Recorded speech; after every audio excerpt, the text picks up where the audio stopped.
A veces nosotros cuando hablamos de coagulograma pensamos que son 1, 2 o 3 pruebas. Pero vamos a ver que aquí vamos a ver aproximadamente 8 pruebas que forman parte del coagulograma. Un poquito borroso. Ahí.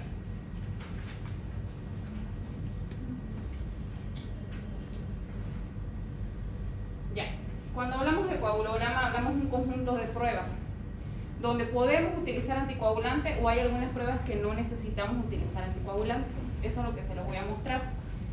Aquellas que necesitamos utilizar anticoagulante, lamentablemente no podemos hacer porque como son 8 pruebas, cada prueba aproximadamente me demora entre 15 a 30 minutos en hacer en laboratorio, cada prueba del coagulograma. Entonces 8 pruebas no podríamos hacer ni siquiera en 2 o 3 clases porque me demora mucho, pero sí quiero que ustedes las conozcan y su función de cada una de ellas. Cuando ustedes vean estos tubos que tienen tapa azul, en estos tubos donde se hacen pruebas de coagulograma cada vez que vean este tipo de tubo. Acuérdense que el tubo tapa lila era para hemograma. Ahora cuando vean este tubo tapa celeste son para pruebas de coagulograma. ¿Por qué específicamente este tubo? Porque este tubo en su interior tiene un anticoagulante llamado citrato de sodio. En cambio el tubo tapa lila tenía un anticoagulante llamado EDTA. Entonces tienen funciones diferentes. Obviamente es algo que no necesitan saber, pero sí de manera general, porque estamos avanzando, se los necesito nombrar. Entonces, ¿sí? ¿Cómo se llamaba el anticoagulante? Citrato de sodio, el que tiene tapa celeste. Entonces fíjense lo que yo les decía. En laboratorio hay pruebas que yo necesito utilizar anticoagulante para hacer y necesito un equipo especial. Y hay otras pruebas de coagulograma que no necesito un equipo, no necesito anticoagulante, simplemente necesito la sangre de mi paciente. Eso es lo que vamos a ver hoy, cada una de ellas. Empezamos. ¿Por qué empiezo con el coagulograma con las plaquetas, siendo que las plaquetas yo le evalúo en el hemograma? ¿Por qué? Porque las plaquetas tienen una función de formar el trombo plaquetario. El trombo plaquetario es el que activa la hemostasia primaria. O sea que si mi paciente no tiene una buena hemostasia primaria, no va a tener una buena hemostasia secundaria y no va a tener una buena hemostasia terciaria. Entonces, antes de valorar un coagulograma, primero debo empezar viendo las plaquetas. Las plaquetas, ¿qué hacen? Cuando hay un sangrado, vienen al lugar de la lesión y forman el trombo plaquetario. Cuando las plaquetas ya no pueden parar el sangrado porque ya cumplieron su función y mi paciente sigue sangrando, las plaquetas dicen, ya no puedo más, necesito ayuda. ¿Y a quién pide ayuda? A los factores de coagulación. Pero primero necesito que las plaquetas terminen de hacer su función. Si las plaquetas no terminan de hacer su función, los factores de coagulación no van a venir a ayudar. Entonces, antes de pensar en un coagulograma, necesito primero valorar bien mis plaquetas y saber que mis plaquetas están funcionando 100%.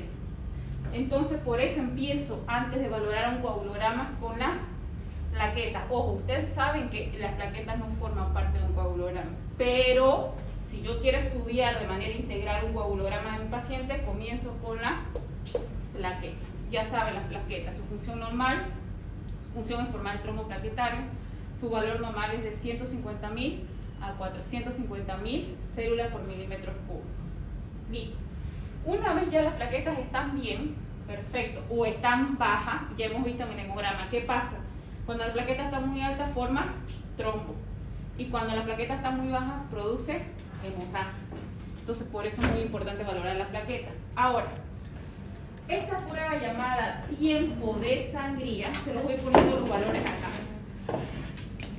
150.000 a 450.000 células por milímetro cúbico. Tiempo de sangría. El tiempo de sangría es una prueba que me dice, bueno, tus plaquetas están un poquito bajas, pero están funcionando bien. O me dice, tus plaquetas están normal, pero no están funcionando bien.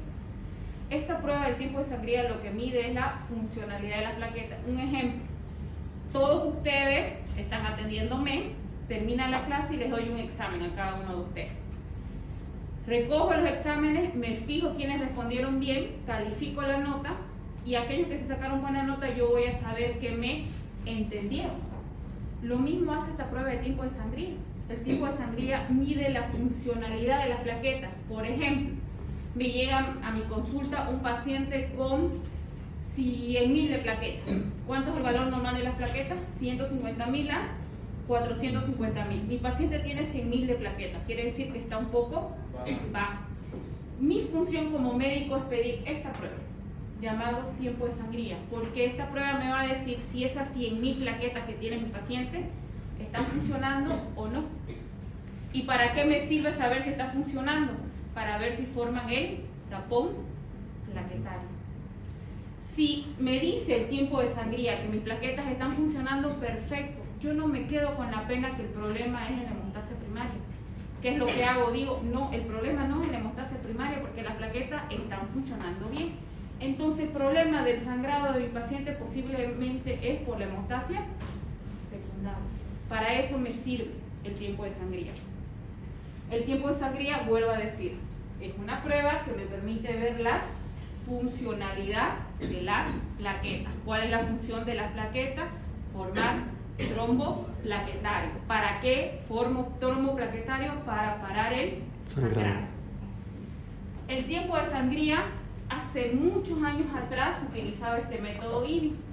El método IBI era utilizar una lanceta, pinchar el dedo, obviamente hacer una asepsia primero, utilizar una lanceta, pinchar el dedo, agarrar esto que se llama papel filtro, imaginémonos que este es el papel filtro, agarrar un cronómetro en mano, ni bien sale la primera gota de sangre, yo manchaba el papel y apretaba el cronómetro y seguía manchando el papel. En el momento que dejaba de manchar mi dedo el papel, apretaba el cronómetro. Ese tiempo que me medía era el tiempo de sangría.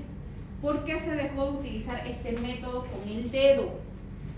Si ustedes alguna vez han hecho grupo sanguíneo o glucosa y han pinchado el dedo, han visto que a veces sale sangre, pero a veces no sale, ¿no ves? Y uno tiene que estar apretando y apretando. Bueno, mientras voy apretando y no va saliendo sangre, acuérdense que el tiempo va corriendo, porque paralelamente ni bien pincho y sale la primera gota de sangre, aprieto mi cronómetro. Entonces por eso los tiempos de sangría salían muy alargados, pero era por el método. Por eso se dejó de utilizar el método en el dedo y ahora se utiliza el método en el lóbulo de la oreja. De la misma forma, limpio el lóbulo de la oreja, agarro mi lanceta, pincho el lóbulo de la oreja, agarro mi papel filtro y en esta mano mi cronómetro, espero que salga la primera gota de sangre y que manche el papel y aprieto el cronómetro. Sigo manchando el papel, sigo manchando. En el momento que dejo de manchar con sangre el papel, aprieto el cronómetro. Ese tiempo donde empezó la primera gota de sangre hasta donde terminó la gota de sangre es el tiempo de sangría. Así se trabaja en laboratorio. Ese tiempo de sangría, fíjense, según este método que es el que más utilizamos, dice que es de 1 a 3 minutos. Ojo con lo de aquí para adelante. Las pruebas de coagulograma no se dice aumentado o disminuido, se dice alargado o prolongado. ¿Por qué? Porque manejamos el tiempo. Las pruebas de coagulograma, todas, a excepción de dos, que vamos a ver, las dos últimas, el resto son medidas en tiempo. Por eso la forma correcta de denominar es decir, tengo un TP, tengo un TTPA, tengo un tiempo de sangría prolongado, tengo un TP alargado. No es correcto decir aumentado ni disminuido. ¿Por qué vuelvo a decir? Porque yo las mido en tiempo. Vamos. ¿Es lo mismo coagulación que hemostasia? ¿Qué creen? ¿Es lo mismo coagulación que hemostasia? No. Cuando nosotros hablamos de hemostasia, y es un tema que vamos a hablar en teoría, cuando nosotros hablamos de hemostasia, hablamos de un equilibrio. Imagínense una balanza. Cuando yo tengo una balanza, tengo que poner la misma cantidad en un extremo y la misma cantidad en otro extremo para que mi balanza esté en equilibrio, ¿no ves? Cuando mi paciente rompe el equilibrio de la hemostasia, puede ser por dos causas. En este extremo está el sangrado y en este extremo está la trombosis. Mi paciente puede romper el equilibrio de mi balanza por las dos causas. O mi paciente está sangrando en exceso o mi paciente está trombosando en exceso. Mi función como médico es que mi paciente no rompa ese equilibrio, que mi paciente no sangre, pero que mi paciente tampoco forme trombo. Esa es mi función. Entonces, eso es la hemostasia, evitar que mi paciente sangre y evitar que mi paciente trombose. Ahora, si nosotros queremos clasificar a la hemostasia se clasifica en 3: primaria, secundaria y terciaria. Y yo con pruebas de laboratorio puedo valorar una hemostasia primaria, puedo valorar una hemostasia secundaria y puedo valorar una hemostasia terciaria, pero para eso debo saber qué laboratorios pedir para cada tipo de hemostasia. Pero antes de eso debo saber qué función tiene cada una de las hemostasias, porque si yo no sé dónde empieza y dónde termina la hemostasia primaria, dónde empieza y dónde termina la hemostasia secundaria, dónde empieza y dónde termina la hemostasia terciaria, ¿qué laboratorios voy a pedir si no sé cómo funciona cada una de las hemostasias? La hemostasia primaria, la célula que la comanda son las plaquetas. La hemostasia primaria forma el trombo plaquetario. Entonces, si yo quiero valorar la hemostasia primaria en mi paciente, pido plaqueta y tiempo de sangría. ¿Qué pasa en la hemostasia secundaria? Acuérdense lo que les dije, la hemostasia primaria lo único que hace es formar el trombo plaquetario. Si ya no puedo parar el sangrado con eso, llaman los factores de coagulación, y los factores de coagulación son 13. Entonces vienen los 13 factores de coagulación al lugar del sangrado para ayudar a parar, y cada factor de coagulación en sus manos trae fibrina. ¿Para qué trae fibrina? Para depositar en ese lugar donde está saliendo la sangre. ¿Para qué deposita fibrina? Para que ese trombo que formó la plaqueta sea más duro, sea más sólido. Esa fibrina, eso es lo que hace. ¿Y quién hace esa función? Los factores de coagulación. Entonces, por eso la parte de la coagulación se mide en la hemostasia secundaria. No es lo mismo coagulación que hemostasia. Cuando yo hablo de coagulación no quiere decir que estoy hablando de toda la hemostasia, quiere decir que estoy hablando una parte de la hemostasia completa. Y lo vamos a ver en teoría eso. Estas son las pruebas que valoran la coagulación. Vamos a estudiarla cada una de ellas. ¿Y la terciaria? La vamos a ver aquí y la vamos a ver también en teoría. Ya vimos la primaria, vamos a la secundaria y luego vamos a ir a vernos la terciaria. Entonces, comenzamos con esta. Tiempo de coagulación. Entonces, estas dos me valoraban la hemostasia primaria. Vamos a ver de dónde a dónde valoran la hemostasia secundaria, qué pruebas de laboratorio. Comenzamos con la prueba del tiempo de coagulación. El tiempo de coagulación es una prueba que me permite ver en cuánto tiempo mi sangre se coagula.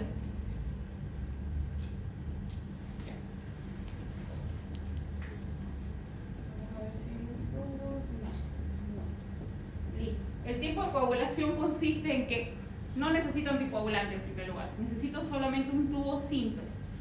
¿Qué hago? Le saco sangre a mi paciente, 3 ml como ya yo les enseñé, lo coloco en mi tubo. En el momento que cae la última gota de sangre al tubo, aprieto mi cronómetro. En el momento que vacío la última gota de sangre a mi tubo. Recuerden, es un tubo simple, sin anticoagulante. Una vez ya está toda la sangre aquí y mi cronómetro está corriendo el tiempo, ¿qué hago con este tubo de sangre? Hago este movimiento, porque la sangre fluye, ¿no ves? Se mueve. En el momento en que yo veo que la sangre se dejó de mover y se enduró, quiere decir que se formó el coágulo. Entonces en ese momento apago mi cronómetro. Ese tiempo que mide desde que cayó la última gota de sangre hasta que se formó el coágulo, ese es el tiempo de coagulación. Ese tiempo de coagulación, como lo tienen aquí, puede ser de 5 a 11 minutos, pero doctora, yo leí en otra literatura que es otro valor, sí puede ser de 6 a 12 minutos, hay otras literaturas que manejan de 5 a 15 minutos, depende. Este procedimiento que yo les estoy mostrando es manual, pero pónganle que en un laboratorio lo hacen de manera automatizada. Entonces por eso puede variar el tiempo de coagulación. Vuelvo a decir, y ustedes ya saben, el valor normal de un laboratorio no lo da la literatura, no la da la parte médica, lo da el propio laboratorio siempre y cuando la técnica lo permite, si es manual o si es automatizado. Aquí está, como les decía, fíjense, Coloco la sangre a un tubo, aprieto mi cronómetro, inclino mi tubo, lo comienzo a mover. En el momento que deje de moverse, aprieto mi cronómetro. Ese es el tiempo de coagulación. No necesito anticoagulante. Yo lo puedo hacer en emergencia o en un consultorio rápido, porque solo necesito tubo, jeringa, sangre y tiempo. Nada más. Hay otra prueba que forma parte del coagulograma que se llama retracción del coágulo. Una prueba que hace años ya se dejó de utilizar. Pero si alguno de ustedes lee alguna literatura, quizás se la topen con esta prueba. ¿Por qué se dejó de utilizar? Comencemos por eso. Porque es una prueba muy larga. Demora entre 1 a 3 horas y a veces los pacientes cuando tienen que entrar al quirófano necesito ya la prueba. Entonces no puedo esperar tanto tiempo. Fue uno de los motivos por el cual se dejó de utilizar. Esta prueba de retracción del coágulo es una prueba en que consiste: tomo sangre a mi paciente, coloco en el tubo, aprieto el cronómetro y el cronómetro va a seguir corriendo ¿hasta qué momento? Hasta el momento de que el coágulo se separe del plasma. Si ustedes se han dado cuenta y han sido observadores cuando sacaron sangre, si ustedes dejaban su tubo con sangre ahí, ¿qué pasaba? Se separaban, ¿no ven?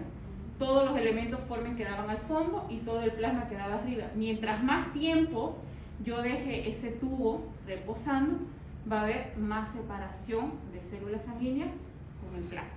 Ese tiempo que se separa por completo el coágulo con el plasma es 3 horas. Eso fue uno de los motivos. El tiempo largo fue uno de los motivos por los cuales se dejó de utilizar esta prueba. Vamos con otra prueba llamada, que seguro la conocen, es una de las que más utilizamos, tiempo de protrombina, conocida como TP. El tiempo de protrombina, conocida como el TP, es una prueba que me permite valorar la hemostasia secundaria. Ojo, aquí, desde aquí, vamos a ver hasta dónde estoy valorando la hemostasia secundaria. El tiempo de protrombina es una prueba que me valora, tiene muchas funciones. De sus funciones son 3. Las principales. Me valora hemostasia secundaria, una función, ya la sé. 2, la hemostasia secundaria se activa cuando se forma la cascada de coagulación. ¿Se acuerdan de la cascada de coagulación? En teoría lo vamos a ver. Pero acuérdense que la cascada de coagulación está formada por 3 vías: intrínseca, extrínseca y común. Estas 3 vías forman la coagulación. Ahora, yo como médico tengo que saber si mi paciente está fallando en las 3 vías, si mi paciente está fallando en una vía o si mi paciente está fallando en 2 vías. ¿Cómo voy a saber eso? Con las pruebas de laboratorio. Esta prueba de tiempo de protrombina me valora una de las 3 vías de la coagulación, que es llamada vía extrínseca.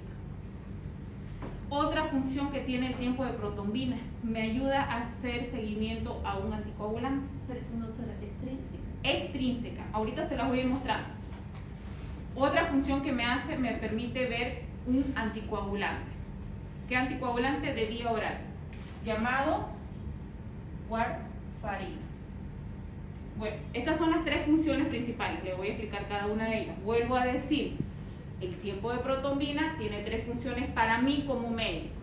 Me valora hemostasia secundaria, me permite valorar la vía extrínseca y me permite hacer seguimiento de un anticoagulante vía oral llamado warfarina. El tiempo de protrombina tiene un valor normal, que ahorita les voy a mostrar aquí, de 11 a 13,5 segundos. Ahora, doctora, yo vi que hay un laboratorio que a mí me entregaron, eran de 12 a 14 segundos, y hay otros laboratorios que manejan un valor de 12 segundos. La mayoría de los laboratorios ustedes lo van a ver con este valor de 12 segundos. Pero ¿por qué le pongo este rango aquí? Porque es imposible que vean menos de 11 y es imposible que vean más de 14 segundos. Ni un laboratorio les va a dar un rango diferente a este. La mayoría de los laboratorios, vuelvo a decir, me maneja este valor de 12 segundos. Fíjense que el tiempo de coagulación es medido en minutos. Fíjense que la retracción del coágulo es medido en hora. Y fíjense que el tiempo de protombina es medido en segundos. O sea, es más rápido la medición de esto. Vuelvo aquí. Les decía que valoraba la vía extrínseca. El TP me valora la vía extrínseca. Para eso, en teoría, este jueves vamos a avanzar todo lo que es hemostasia y vamos a ver que la vía extrínseca está conformada por el factor 7, el factor 10, el factor 5 y el factor 2. ¿Qué quiere decir eso? Un ejemplo. Mi paciente está sangrando. Le hago un hemograma, las plaquetas están normal. Le hago un tiempo de sangría, el tiempo de sangría está normal, pero mi paciente sigue sangrando. Entonces el problema no es en la hemostasia primaria, entonces posiblemente el problema es en la hemostasia. Pero ¿en qué parte de la hemostasia secundaria? Si la hemostasia secundaria está formada por la vía intrínseca, extrínseca y común, ¿cómo yo sé? Le pido el TP me valora la vía extrínseca. Y la vía extrínseca, su valor normal, pongamos que es 12 segundos. Y mi paciente lo tiene 20 segundos. ¿Qué quiere decir? Lo tiene prolongado. ¿Qué quiere decir? No se está activando los factores de coagulación. ¿Qué quiere decir? No se está activando estos factores de coagulación, por lo tanto mi paciente está sangrando. Entonces, si esta prueba me sale acelerada, prolongada en tiempo, me dice, oh, estos factores de coagulación están fallando en tu paciente. Entonces yo como médico puedo cuantificar los factores de coagulación, sabiendo que aquí está el problema. Entonces, si yo quiero, le pido factor 7 a mi paciente, si sospecho que ahí es el problema.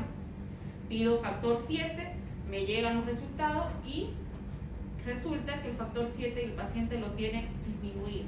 Y al tenerlo disminuido, no se activa la vía extrínseca. Y al no activarse la vía extrínseca, no se activa la coagulación. Yo necesito que las tres vías estén funcionando bien para que se active la coagulación. Si una de ellas falla, su paciente no va a coagular. Entonces, para eso me sirven estas pruebas de laboratorio. Lo vamos a ver mejor en teoría. ¿Qué otra función tenía el TP? Hacer seguimiento a un anticoagulante llamado warfarina. ¿Es lo mismo un antiagregante plaquetario que un anticoagulante? No. Un antiagregante plaquetario, como su nombre dice, evita que las plaquetas se agreguen. ¿Por qué hablo de las plaquetas? Porque las plaquetas forman el trombo plaquetario. ¿Y cómo forman el trombo plaquetario? De la siguiente manera. Yo me corto, sangro, mi cuerpo lo primero que hace es vasoconstricción. Ese proceso de vasoconstricción es un foco de alarma para las plaquetas. Cuando mi cuerpo hace vasoconstricción, las plaquetas se levantan. Corren al lugar donde está sangrando y ¿qué van a hacer esas plaquetas? Se van a adherir una a otra. Adhesión se llama. Adhesión plaquetaria. Se ponen una al lado de otra. Luego, agregación plaquetaria, una encima de otra y forman el trombo plaquetario. De ahí sale el nombre antiagregante plaquetario. Evita que las plaquetas se agreguen una encima de otra y corta esa función. Para eso me sirve el antiagregante plaquetario. Ejemplo de un antiagregante plaquetario, el ácido acetil salicílico. Muy diferente anticoagulante. Anticoagulante, ¿qué quiere decir? Evita la coagulación. ¿La coagulación se da en la hemostasia primaria? No, la coagulación se da en la hemostasia secundaria. ¿Qué hace un anticoagulante? Evita que los factores de coagulación se activen. Entonces un anticoagulante activa o inhibe el efecto de la cascada de coagulación. Me bloquea la acción de los factores de coagulación. ¿Qué anticoagulantes ustedes conocen? Uno, warfarina, el más utilizado vía oral. Vía endovenosa, heparina. Han escuchado en el tema del COVID, seguro han escuchado muchísimo. La heparina sódica, que los pacientes con COVID se colocaban en el ombligo, de bajo peso molecular. La enoxaparina, por ejemplo. ¿Para qué se colocaba el paciente con COVID la enoxaparina en el ombligo? Para evitar lo que es la trombosis. Ahorita cuando hablemos de hemostasia tercera van a entender eso. Entonces, este anticoagulante me maneja la warfarina. Pero ¿qué tiene de importante la warfarina? Ya yo sé que es un anticoagulante. ¿Han llevado cardiología? ¿No han escuchado esta prueba en cardiología? Sí. Y de warfarina también seguro. ¿Por qué? Porque será que si yo atiendo a un paciente diabético, ¿yo lo puedo atender sin su laboratorio de glicemia para dar diagnóstico? No puedo, porque necesito saber cuánto es su valor de glicemia para decir, sí, este paciente es diabético, aparte de la clínica. Lo mismo pasa con esta prueba cuando yo tengo al frente un paciente cardiópata. La mayoría de los pacientes cardiópatas, sea cual sea la causa de la cardiopatía, no fluye bien la sangre, ¿no ves? Y si no fluye bien la sangre, estos pacientes tienden a formar trombo. Por lo tanto, la mayoría de los pacientes cardiópatas utilizan un anticoagulante. Y la primera elección es la warfarina. ¿Por qué el médico opta por warfarina? ¿Y por qué ahora en la actualidad ya se está dejando mucho de utilizar la warfarina? ¿Por qué optamos a veces por este anticoagulante, a pesar de que vamos a ver ahorita las contraindicaciones? Porque este anticoagulante yo le puedo hacer seguimiento. Por medio del laboratorio yo le puedo hacer seguimiento a este anticoagulante, cómo se está comportando en la sangre de mi paciente. Si yo pido un TP y quiero hacer seguimiento a este paciente de warfarina, el seguimiento lo hace esta prueba llamada INR. ¿Qué quiere decir INR cuando ustedes lo vean en su laboratorio? Quiere decir normalización estándar del ratio. ¿Qué es el ratio? El ratio es un componente químico que está en mi reactivo para identificar el TP. Un ejemplo, para que les quede claro. Cuando ustedes hicieron hematocrito y agarraron esta tabla, que se llama VACO, acá midieron el hematocrito, ¿no ves? Con el valor del hematocrito agarraron esta otra tabla y sacaron el valor de hemoglobina y glóbulos rojos. Bueno, nosotros cuando hacemos TP en laboratorio, sacamos el valor del TP, imagínense que es el hematocrito, y utilizamos una tabla. Con el valor del TP podemos sacar por medio de tabla este valor que se llama INR. Por eso es que sí o sí el laboratorio les tendría que dar el valor del TP y les tendría que dar el valor del INR, porque no es difícil, yo lo saco por tabla. Entonces por eso todos los laboratorios tendrían, entre comillas, que darlo. Algunos no lo dan porque es más trabajoso agarrar la tabla, mirar, anotar, registrar, pero se supone que sí lo tendrían que dar. Si no se lo dan el valor del INR y ustedes tienen un paciente cardiópata en consulta, tienen que decirle al paciente, por favor, necesito el TP, pero necesito que el laboratorio me dé el INR, porque el INR es el que me va a medir la warfarina. No me sirve de nada solamente el TP si no tengo el INR. ¿Cuánto es el valor del INR? Como lo ven acá, es de 0,8 a 1,1. Cuando mi paciente supera el valor de 1,1, yo puedo decir, algo está pasando en mi paciente. Pero si yo sé, ¿cuánto es el valor normal de la glucosa en sangre? 70 a 99. ¿Cuánto es el valor de la glucosa en sangre para que yo diga mi paciente es diabético?